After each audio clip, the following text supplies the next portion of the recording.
This is the single best demo I have ever played for a video game. Regardless of whether you were excited for Final Fantasy XVI before the demo was announced, or you've suddenly come around to Final Fantasy XVI since the demo has come out, it's easy to see that so many people have suddenly tuned in to Final Fantasy XVI, and a lot of them have pre-ordered the game after the release of the demo. Just based on the demo itself, there were a lot of naysayers for Final Fantasy XVI from Final Fantasy veterans who have said that Final Fantasy XVI doesn't represent the franchise before it, but they've all now come round, or a lot of them have come round, to pre-ordering the game based on this demo alone. So I sat there and I thought, I'm going to take a dive into this demo as somebody who's very excited for Final Fantasy XVI myself, and work out what it is about this demo that makes it stand above and beyond all other demos in this modern landscape, to make it a shining example of what a demo realistically at this point should be. So let's take it down to its simplest form. What's the purpose of a demo for a video game? Well, to put it simply, it's to give you the opportunity to see whether the game that's being presented is for you, and ultimately to try and sell you on the idea of buying and playing the full game. Now, I believe that this demo covers literally everything that you would want in a demo in order to do just that, whilst also managing to delve heavily into intrigue and pretty much open mouth gaping moments that you would never expect from a demo that will leave you yearning for more and ultimately making you want to buy the game. So when I say in this video that I'm going to be discussing spoilers for the demo of Final Fantasy XVI, the fact that I'm having to give that warning for a demo goes to show how strong I think this demo actually is. So before we dive headlong into the story aspects that draw the player into this demo, let's have a look at how the demo covers teaching you the game's mechanics. So the demo is split into two parts. The main story portion, in which you play the opening section of the main story with any progress you make carrying over into the main game, which is a common trait of modern games, but it's particularly important with a story-driven game such as this one, as you won't have to cover the same ground twice. Although, as of the filming of this video, I've actually played through the demo at least 4 times and plan to go back in for more because of the depth of the demo. During this section, you'll be taught how to play the game through tutorials, which is oddly engaging, and taken through an early but still iconic series of fights, showing you the ropes and basic gameplay loop before throwing you some major story beats at you that'll leave you reeling. More on that in a second. In the second section, the iconic challenge, you're given more abilities than you would normally have at the part of the game it shows, which allows you to play around with combo strings, the ability menus, fight a more challenging boss fight at the end to show you the skills that you've learned in both portions of the demo. Now, because the game gives you ability points in this section of the demo, but not enough to unlock everything present, you'll be able to tailor the experience to your playstyle and encouraged to play it again after finishing so that you can try a different set of skills to the one you tried before. Now, this cross-section of beginner and intermediate play works delightfully well to allow players of all types to see what it is they enjoy, and the iconic challenge cleverly auto-equips 2 of the 5 accessibility accessories, enabling easy dodging and easy control of Clive's adorable Papa Torgal, reminding the player that they exist and can equip or unequip them whenever they want, depending on how they want to play the game.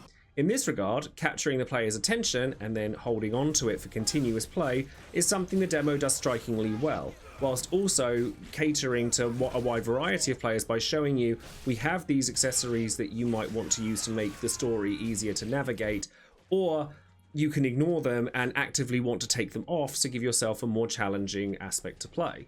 So now let's discuss the elephant in the room when it comes to Final Fantasy XVI's demo.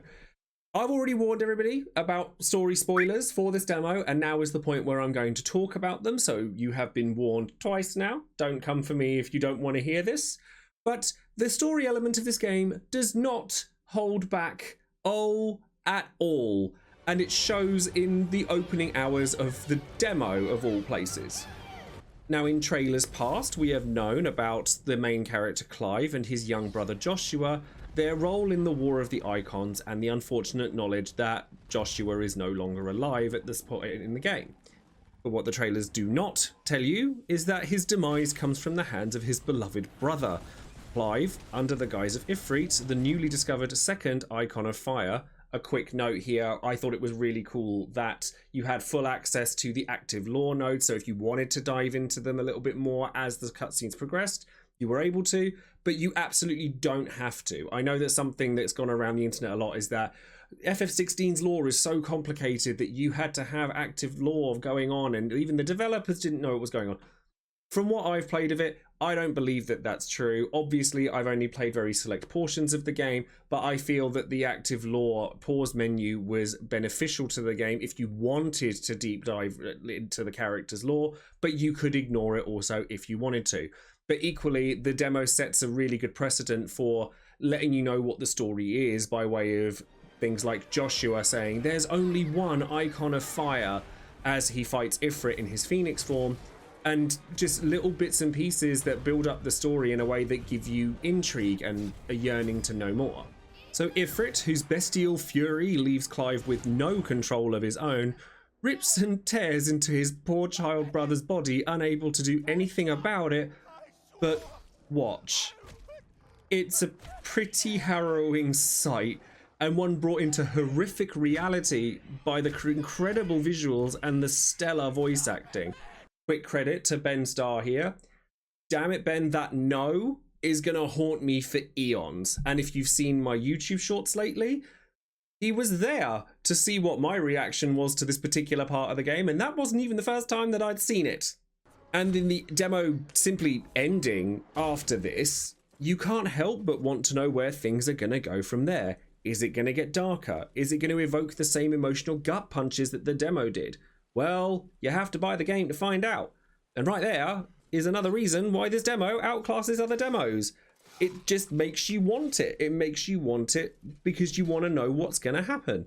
Very few opening hours of games give you this much impetus to want to know more, whether it be that scene or seeing what comes of the Rossfield matriarch Annabella. We don't like her, by the way. We don't like her at all. Or just seeing what comes of the icons like Shiva and Titan at the start of the game through their ridiculously large scale.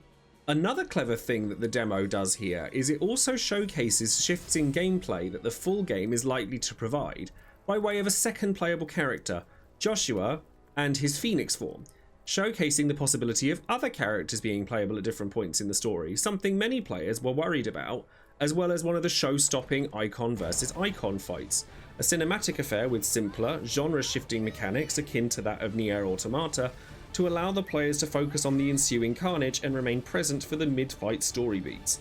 Once again, the demo does a fantastic job of creating a need to know more about what's going to happen in the final game through these mechanics.